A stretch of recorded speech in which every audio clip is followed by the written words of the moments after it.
Hi everyone, it's Debbie Mirza, the author of The Covert Passive Aggressive Narcissist. Today I want to talk to you about a technique that's really effective with narcissists, and it's called the gray rock technique. So what this is basically becoming a really boring, dull, mundane person. Which I know is not your normal MO, and this is how I know it's not. Because most people that end up with a narcissist are people with a lot of life in them, a lot of love, a lot of nurturing, a lot of light, very empathic people. So narcissists are people who don't have a strong sense of self. They don't have they don't access their own light and life inside them, so they look for a host, basically. They're energy vampires who look for people who have life and light inside them that they can suck and drain. So when you're with a narcissist, they, latch on to you. And whether that's also you're full of light and love, and they're also full of drama because they don't have life in them really, or access it. It's probably more accurate. They create drama when there doesn't need to be drama, as you know. They triangulate and they cause things to be dramatic when they don't need to be, when they're just simple things in life. So, and also, a lot of us are in a lot of caregiving type jobs. You might be a nurse or, a coach or a therapist, and you want to help the world and you want to help people heal. And that's such a beautiful thing about you, and make sure you don't lose that. Oftentimes we can feel like this is dangerous for me to give and to love. It's only dangerous when we give away love to people who don't want it, who use us instead of being appreciative. So because they thrive on drama, because they drain your life energy, since they don't have it, a way to deal with this is to gray rock them, which means becoming really dull. Because if you can imagine someone who's boring, there's not a lot of life to drain from them. And it makes them crazy too, because they want to see you upset. They want to see you unhappy. They want to trigger you, and see you blow your lid and see you get really emotional, because it's this weird thing they have.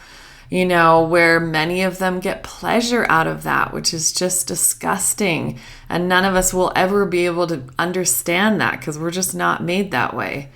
So gray rocking, for instance, if someone, I was talking to someone recently that received an email that was all these like covert and overt manipulative, controlling statements, blaming them for things, and did you get my gift, or did you steal it, or, what'd you do with it? Just weird stuff, because gifts always come with strings attached.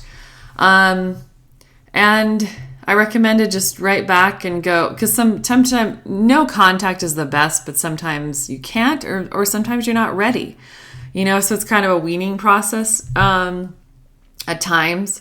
So I suggested this person just say, thanks for the gift. I appreciate it. Send. And if you're dealing with a divorce or really anything, just deal with facts. Just deal with scheduling. Like, let's say you have kids with a covert narcissist. Don't ever bring in your own personal stuff. Someone was asking me the other day, or saying he was frustrated because he asked me, is it smart to confront these people? And I said, no, nothing ever good comes of it, because these are not healthy people that want harmony. These are people that thrive off of drama and conflict. And he was frustrated because he's like, oh, but it bothers me to be treated this way, and I want to tell them off, and I want to stand up for myself, and I want to, tell them what they did was wrong and, hurtful and awful. And I totally get that. It's hard. It's hard sometimes to not fight back, because you're like, oh, I should stand up for myself.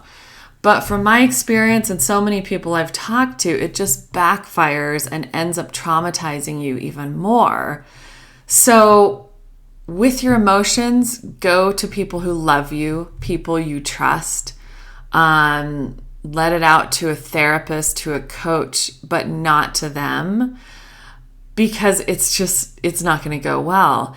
And I know that can be difficult, but really the more you heal and become whole, you won't need that as much from them. That won't be something that you need anymore in your life. Like, you'll have become whole yourself and you don't need anything from them anymore. So gray rocking is just becoming really boring. Maybe you have to visit family and one of the family members is a covert narcissist. So our natural MO is to be like, how are you? Yeah. And, like lively people.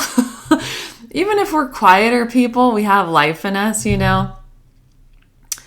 So just become like, oh, it's great. Yeah, I'm doing well. Yeah, it's great weather. Which is so like not how we normally are, I'm sure. But doesn't it make sense to you that then there's nothing for them to suck from you? And they'll do things that knowing that it'll affect you to get a rise out of you. Don't let it. Don't let it. Just when you leave, when you're not around them, just dump on someone when you get home, or go hit a punching bag when you get home, go for a run, whatever helps. And also, I heard someone talk about this with even, caregivers. Sometimes you can get clients that come to you that drain your energy. You can get patients that come that drain your energy. And it's interesting to notice. So the gray rock technique too is becoming an observer, and noticing, when this person comes to me, I don't know why, but I feel completely wiped out afterwards. So with them, kind of, become dull and boring. Well, tell me more about that. I think this is difficult for a lot of us because we equate loving someone with all this life and empathy, because that's what we are. But it's important to notice the people who drain us and to not give that life to them, and know that that's their free will. That's their choice where they're going to get their energy from. And they could do their own work, and heal themselves, their own wound. So that is the gray rock technique. I hope that helps. It's really effective. It's also, I think, really helpful for us to see that we don't always have to be in the role of giving, that we can just be and not be the one that gives, which is a whole other paradigm a lot of us aren't used to. So anyway, I hope that helps, and I'll talk to you soon.